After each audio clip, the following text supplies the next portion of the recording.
הזוגית שלהם. עכשיו נראה לי שהמחקר הזה ככה מאוד רלוונטי למה שקורה היום, במיוחד על רקע התמיכה של נשיא אובמה בנישואים חד-מיניים, כל מיני שינויים שקורים על רקע חוק הפונדקאות ובכלל. אז כדי שנוכל ככה להיכנס קצת יותר לעומק, צריך קודם להבין מהי מציאות זוגית, מהי מערכת יחסים זוגית ומהו תהליך הבניית המציאות. אז מערכת יחסים זוגית בעצם כמו כל אינטראקציה אנושית אחרת מבוססת על אינטראקציות שמקיימים בני הזוג אחד עם השני ועם סביבתם הקרובה והרחוקה. לאינטראקציות הדומיננטיות והמשמעותיות יש יכולת להשפיע על מערכת היחסים, וההשפעה יכולה להיות בכיוון שלילי או חיובי. מה שאני מנסה להגיד זה שצריך לדמיין קצת את העולם שלנו, קצת כאילו מסתכלים דרך המטריקס של המון אותיות, מספרים, פריטי מידע. וכל אינטראקציה כזאת בעצם היא מכילה באמת מידע סביבתי וחברתי עשיר ומורכב, שאנשים מפרשים אותו לכדי התמצאות ותגובה. עכשיו, נהוג להסתכל במחקרים דווקא על מערכת יחסים כמשהו מאוד מאוד קבוע, סטטי, יציב. בעצם פה אנחנו טוענים טענה אחרת, הפוכה לגמרי. מערכת יחסים היא משהו מאוד מאוד דינמי, והדינמיות של זה יכולה להיות מאוד מהירה, כתלות בדיוק באותם האינטראקציות שמקיימים בני הזוג. אם ניקח אותם לדוגמה במצב שבו הם בארוחת ערב משפחתית עם ההורים, או בבילוי בפאב השכונתי עם חברים. עכשיו, תהליכי הפרשנות והערכה שבני הזוג עושים לאותם אינטראקציות ולכל מיני ממדים שונים בקשר, זה בעצם מה שמייצר או מבנה את המציאות הזוגית. עכשיו חשוב לציין, המושג מציאות זוגית הוא קצת מטעה, כי לא מדובר פה באמת באיזה אמת אובייקטיבית אחת, אלא בדיוק להפך, מדובר פה בפרשנות סובייקטיבית שנותן כל אחד מבני הזוג לאותה סיטואציה. עכשיו, אחד החידושים המרכזיים שלנו במחקר הזה זה אימוץ איזושהי נקודת מבט אישיותית על מערכת היחסים. אנחנו טוענים בעצם שהזוגיות הופכת להיות חלק ממושג העצמי של האדם. מושג העצמי זו איזושהי הגדרה כוללת ורחבה לתפיסת האדם את עצמו בתור אובייקט. לכל אדם יש ברגע נתון בתודעה כל מיני תמונות וייצוגים שלו שבעזרתם הוא מגדיר את עצמו. חלק מהתמונות והייצוגים האלה קשורים לכל מיני נקודות זמן בעבר או בהווה, כמו למשל אני כפי שהייתי לפני 5 שנים או אני כפי שאהיה בעוד 5 שנים. חלק מהתמונות והייצוגים האלה קשורים לכל מיני תפקידים שהאדם מבצע או סיטואציות שלהם הוא נקלע, כמו למשל אני כשאני נמצא בשירות מילואים, ויש תמונות וייצוגים גם שקשורים לסיטואציות חברתיות ולתפקידים חברתיים, כמו למשל אני כשאני נמצא בתוך מערכת יחסים זוגית. עכשיו, ההכרה הזאת במבנה הרב-ממדי והמורכב של העצמי היוותה קרקע פוריה להמון גישות בתחום חקר העצמי. אנחנו במחקר הזה בחרנו להתמקד בתיאוריית הפערים בעצמי של היגינס משנת 1987. לפי התיאוריה בעצם העצמי מורכב משלושה רבדים שמתקיימים בתוכו בעת ובעונה אחת. העצמי הממשי, העצמי האידיאלי והעצמי הנדרש. העצמי הממשי מבטא תפיסתו של הפרט את עצמו בהווה, וכן את האופן שבו הוא חושב שאחרים תופסים ומעריכים אותו. העצמי האידיאלי מבטא תפיסות בדבר שאיפות, משאלות ותקוות לגבי העצמי, ולרובד השלישי, העצמי הנדרש מבטא תחומי אחריות ומחויבויות שבהם העצמי נדרש לעמוד כחלק ממערכת הערכים והנורמות שמקובלים בחברה נתונה. עבור כל אחד מהרבדים האלה תתכן 2 נקודות השקפה. האחת כפי שהפרט תופס את עצמו, ואילו השנייה מבעד לעיניהם של אחרים. כשמצליבים את 3 הרבדים האלה ביחד עם 2 נקודות ההשקפה, אפשר לקבל בעצם 6 תפיסות עצמי שונות שלא תמיד יש ביניהם חפיפה. כאשר אין חפיפה בין הרבדים השונים בעצמי, עשויות להתקבל, אז בעצם אנחנו מקבלים את מה שנקרא הפערים בעצמי, והפערים האלה בתורם מובילים לתחושות ורגשות שליליים כמו אשמה ודיכאון. עכשיו, טענה מאוד מרכזית של התיאוריה טוענת שהקשר בין הפערים בעצמי לבין אותם רגשות שליליים תלויה לא רק בעצם בקיום של הפער או בעוצמה שלו, אלא במידה רבה גם במידה שהפער הזה נגיש לתודעה. רוב הזמן מנגנוני ההגנה שלנו עוזרים לנו שלא לשים לב לפער הזה, אבל רק כשיש איזשהו גירוי חיצוני או פנימי שממקד את תשומת הלב של האדם באותן תכונות שלא נמצאות בהלימה אחת עם השנייה, אז הפער הזה הופך להיות נגיש ופעיל. אנחנו בעצם מיישמים את המודל התיאורטי הזה במחקר, ואנחנו מגדירים 3 תפיסות עצמי חדשות. מערכת יחסים ממשית, מערכת יחסים אידיאלית ומערכת יחסים נדרשת. אוכלוסיית המחקר שלנו מורכבת בעצם מגברים הומוסקסואליים ומגברים הטרוסקסואליים, תהליך הבניית המציאות בכל אחת מהקבוצות האלה הוא שונה בתכלית.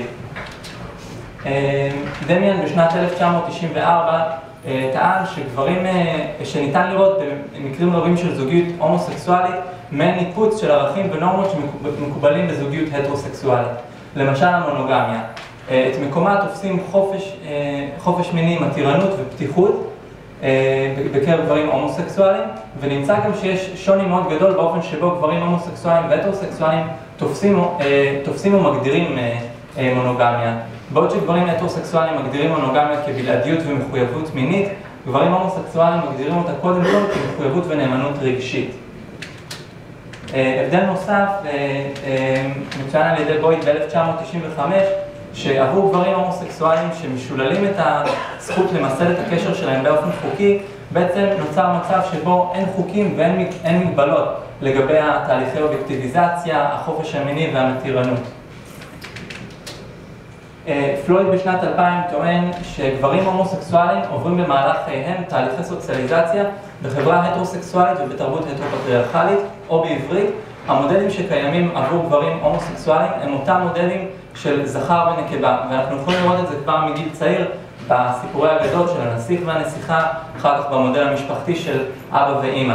המודל הזה לא מתיישב עם התפיסה של ההומוסקסואלים, לא את עצמם ולא את האופן שבו הם רואים את הזוגיות, ומהצד השני הם מוצאים את עצמם בתוך איזושהי תת-תרבות שלא מלמדת אותם גם ערכים של קרבה ושל מערכות יחסים, אלא בדיוק להפך. תת-התרבות ההומוסקסואלית מלמדת אותו שקודם כל הוא צריך לקיים יחסי מין, ורק אחר כך להתחבר לרגשות שלו, לרגשות של אחר, ולנסות ולטפח מערכת יחסים זוגית. סלאבין ב-2009 טוען שגברים הומוסקסואליים נעדרים בעצם את היכולת ללמוד ולהתנסות במערכת יחסים עד שהם יוצאים מהארון, מאוחר ככל שזה יהיה. ואם נשווה אותם לגברים הטרוסקסואליים, אז יש להם גם את אותם מודלים של זכר ונקבה שמאוד מתאימים למה שהם מרגישים ומה שהסביבה מצפה מהם, ויש להם גם איזשהו יתרון של שימוש בניסוי וטעייה, גם במהלך ההתבגרות וגם עוד לפני שהם מגיעים לבשלות המינית. אצל גברים הומוסקסואליים אין כמעט את האפשרות להתנסות במצב הזה, ותת התרבות הזאת עוד פעם היא מיידית, והיא לא מקדשת את הערכים האלה של גילוי רגשי, של מערכות יחסים. ההבדל האחרון שמשפיע על העיצוב והמציאות הזוגית הוא דווקא איזשהו הבדל בין המינים. נמצא שגברים יותר מנשים באופן כללי מסוגלים להפריד בין המעשה המיני ובין הרגש האהבה בתהליך קוגניטיבי שמכונה מידור, ואם כולם פה מדברים קצת באנגלית אז גם אני אגיד קצת, compartmentalization. זה איזשהו תהליך קוגניטיבי, כמו שאמרתי, מנתקים את המעשה המיני ואת הרגש, ומחקרים מראים שבעצם גברים מקיימים יחסי מין מחוץ למסגרת הנישואים או מחוץ למסגרת מערכת היחסים, מטעמים דווקא של גיוון, הנאה, ולא מתוך איזושהי קרבה רגשית, קרבה עמוקה לאותו פרטנר. מתוך מה שאמרתי עד עכשיו, בעצם השערות המחקר שלנו יהיו שנמצא פער גדול יותר גם בממד מערכת היחסים הממשית ומערכת היחסים האידיאלית, וגם בממד מערכת היחסים הממשית ומערכת היחסים נדרשת בקרב הומוסקסואלים מאשר בקרב הטרוסקסואלים, ועוד נשאר שהפער הזה בעצם יוביל לתחושת שביעות רצון נמוכה יותר מהזוגיות בקרב גברים הומוסקסואלים מאשר בקרב גברים הטרוסקסואלים. המחקר שלנו כלל 117 גברים, מתוכם 26 הטרוסקסואלים שמתגוררים במרכז, 30 הטרוסקסואלים שמתגוררים בפריפריה, 29 הומוסקסואלים שמתגוררים במרכז ו32 הומוסקסואלים המתגוררים בפריפריה. כלי המחקר שלנו היו 3 שאלונים, כאשר השאלון הראשון הוא וריאציה על שאלון לבדיקת פערים בעצמי. זאת וריאציה שעד כמה שאנחנו יודעים היא ראשונה מסוגה, ובעצם בכל אחד מהרבדים של העצמי או בכל אחד מהרבדים של מערכת היחסים הנבדק נדרש לכתוב 5 תכונות, ולאחר מכן נדרג אותם בסולם של 1 עד 5 לפי מידת הרצון שלו שאותה תכונה תאפיין את מערכת היחסים שלו. כדי לחשב את הפער הכשרנו מעריך נוסף, מידת ההסכמה בין המעריכים עמדה על 95%, וחשוב לציין שככל שהציון המחושב גבוה יותר, כך הפער נמוך יותר, ולהפך, ככל שהציון המחושב נמוך יותר, המשמעות היא שהפער הוא גבוה יותר. השאלון השני שהשתמשנו בו הוא שאלון תפיסת איכות חיי הזוגיות שמבוסס על סולם הערכת הנישואים. מדובר ב-12 היגדים שנמדדים בסולם ליקרט בין 5 דרגות, כשאחד מבטא את מידת ההסכמה הנמוכה ביותר ואילו 5 מבטא את מידת ההסכמה הגבוהה ביותר. מהימנות הכלי, אלפא של קרון 0.79. הכלי האחרון שהשתמשנו בו היה שאלון לאיסוף פרטי רקע. קצת ממצאים. חילקנו את השאלונים או באמצעות העברה ישירה או ששלחנו אותם לנבדקים בדואר אלקטרוני והם השיבו לנו בחזרה. ממצאים. בבדיקת ההשראה הראשונה ביצענו מבחן ניתוח שונות דו-גורמי בין נבדקים. לא מצאנו אינטראקציה בין נטייה מינית ובין מקום מגורים, אבל מצאנו אפקט עיקרי לנטייה מינית, כך שהציון הממוצע בקבוצת ההומוסקסואלים היה נמוך יותר מהציון הממוצע בקבוצת הטרוסקסואלים. אני מזכיר, המשמעות של זה היא שהפער הוא יותר גבוה בקבוצת ההומוסקסואלים, אפשר לראות את זה גם על הגרף, ציון ממוצע של 2.31 בקבוצת ההומוסקסואלים, לעומת ציון ממוצע של 3.05 בקבוצת ההטרוסקסואלים. את ההשערה השנייה בדקנו באותו אופן, לא מצאנו אינטראקציה ולא מצאנו גם הבדלים ולא מצאנו אפקטים עיקריים. את ההשערה השלישית בדקנו שוב באמצעות מבחן ניתוח שונות דו-גורמי בין נבדקים, לא נמצאה אינטראקציה בין נטייה מינית ובין מקום מגורים, ומצאנו אפקט עיקרי בעל מובהקות שולית לנטייה מינית, כך שבקרב הומוסקסואלים מדד שביעות הרצון היה נמוך יותר מאשר בקרב ההטרוסקסואלים. חשוב לי לציין שבסך הכל מדד שביעות הרצון בשתי הקבוצות הוא גבוה, אבל כפי שאפשר לראות באמצעות הטיית האקסל הנדיבה, הומוסקסואלים עם ציון של 3.95 לעומת ציון של 4.11, הבדל קטן אבל בכל זאת נוטה להיות מובהק. ממצאים נוספים שאני לא אציג ממש בשקף אבל אני אדבר עליהם ככה בעל פה. הכנסנו את הנתונים שלנו לנוסחה של רגרסיה מרובה ומצאנו שאפשר לנבא את מדד שביעות הרצון באמצעות גודל הפער בין מערכת היחסים הממשית למערכת היחסים האידיאלית, ושהפער הזה מסביר בעצם 40% מהשונות במשתנה שביעות רצון. כרגע אנחנו נמצאים בשלב של ניתוח איכותני של הפריטים ובשלב כתיבת הדיון. בגדול אני יכול להגיד שיש המון מן הדמיון בין שתי הקבוצות מבחינת התמות שהתקבלו, אבל בין התמות או בתוך כל תמה אפשר למצוא הבדלים כמותניים בין הקבוצות. ככה כמה דברים שאני יכול להגיד בינתיים זה שנבדק אחד מבין כל הנבדקים במחקר ציין את השאיפה שלו לילד כחלק ממערכת יחסים אידיאלית, ופה מאוד מעניין מה היה קורה אם היינו מכניסים למשוואה גם נשים, האם הם תופסים ילד בתור איזשהו אידיאל זוגי, כל אחד ואחת יכולה לחשוב עם עצמו ועם עצמה. ממצא מעניין נוסף זה שבעצם גברים הומוסקסואלים השתמשו יותר פעמים במילה המפורשת סקס, ובאופן כללי היו להם יותר ביטויים שקשורים למין ומיניות כשהם באו לתאר את מערכת היחסים האידיאלית שלהם. כמו שאמרתי קודם, אנחנו כרגע בשלב של כתיבת הדיון, ככה שאין לי יכולת לתת פרשנות יותר מדי עמוקה לממצאים, אבל דברים שכן אפשר לראות, שאם מסתכלים על מערכת יחסים נדרשת, אז אפשר להגיד איזושהי הכללה שגברים באשר הם עוברים איזשהו תהליך של נורמליזציה. יש את מה שמקובל בחברה וכולם מתיישרים לפי זה, ללא קשר לנטייה המינית, בגלל זה גם לא מצאנו את ההבדלים.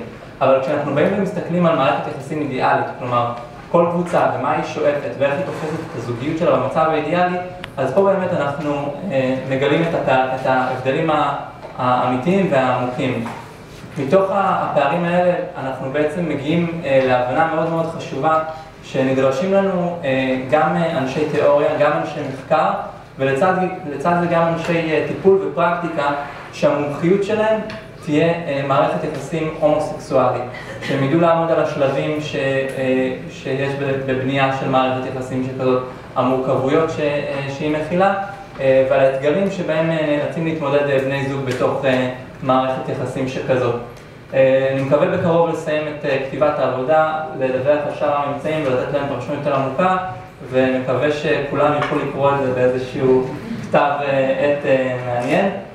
אבל זהו לבינתיים, תודה רבה לכם על ההקשבה.